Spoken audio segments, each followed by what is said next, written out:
بسم اللہ الرحمن الرحیم۔ السلام علیکم۔ قرآن پڑھتے وقت اکثر اوقات ایسی آیات سامنے آ جاتی ہیں جو نہ صرف دلچسپ، نہ صرف وارننگ کے ساتھ، حقائق کے ساتھ اور نہ جانے کیا کیا۔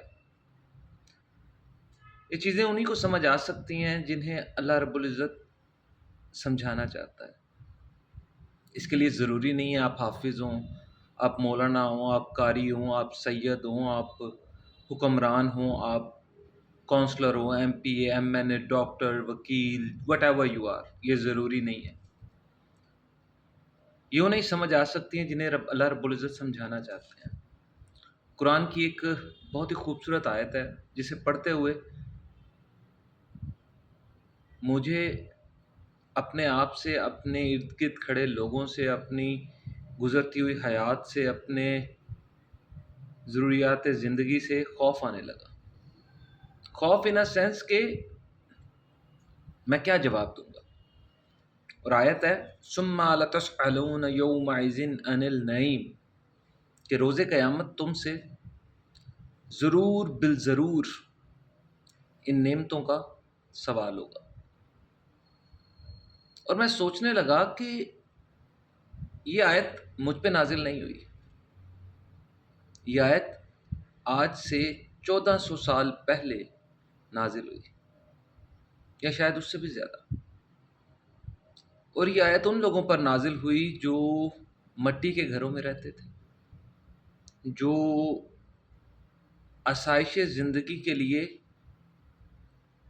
روز تگ و دو کرتے تھے، جن کے پاس کھانے کے لیے کھجوریں، سواری کے لیے اونٹ گھوڑے تھے،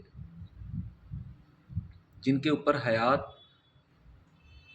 اتنی زیادہ کٹھن تھی کہ انہیں روز تگ و دو کرنی پڑتی تھی، جن کے پاس فریج نہیں تھے، اے سی نہیں تھے، گاڑیاں نہیں تھیں، جن کے پاس پراڈو نہیں تھی، جن کے پاس بگاٹی نہیں تھی، آڈی نہیں تھی، کرولا نہیں تھی، سوئک نہیں تھی، جن کے پاس پہننے کے لیے ایڈیڈاس کے، نائک، گوچی، ارمانی نہیں تھی، جن کے پاس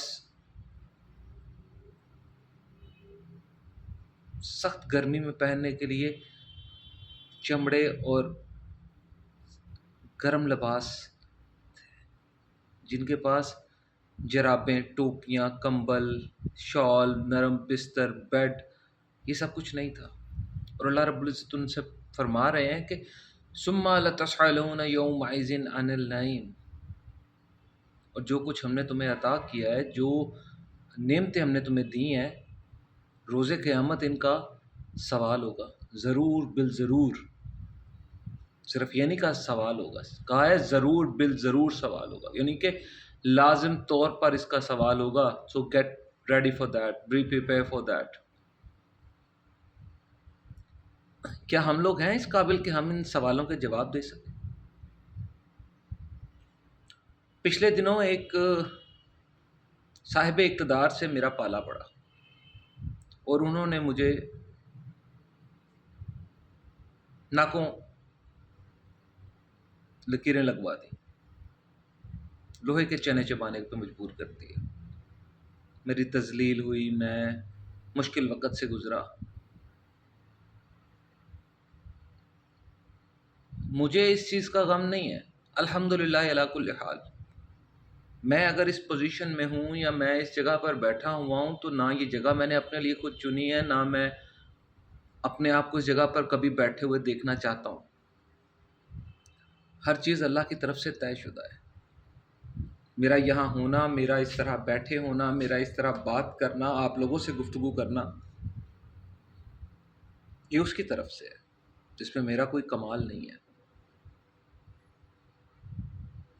میرے پاس کیا صلاحیتیں ہیں، میرے پاس کیا صلاحیتیں نہیں ہیں، میں کیا کر سکتا ہوں، کیا نہیں کر سکتا، اور کیا کر سکنے کے قابل ہو کر بھی میں وہ نہیں کر پا رہا، تو یہ بھی اس کی طرف سے عطا ہے۔ آپ اگر جہاں بیٹھے ہوئے ہیں وہاں پر آپ کے بیٹھے ہونا آپ کا کوئی کمال نہیں ہے اس میں۔ ہر جگہ پر بیٹھ جانا آسان نہیں ہوتا. You have to pay the price, you have to pay the penalty. آپ اگر کسی اچھی جگہ پر ہیں تو یاد رکھیں وہ جگہ آپ کے بغیر بھی چل رہی تھی. آپ ہیں تو بھی چلے گی، آپ نہیں ہوں گے تو بھی چلتی رہے گی. بس یاد رکھیں ثم لتسألن یومئذ عن النعیم.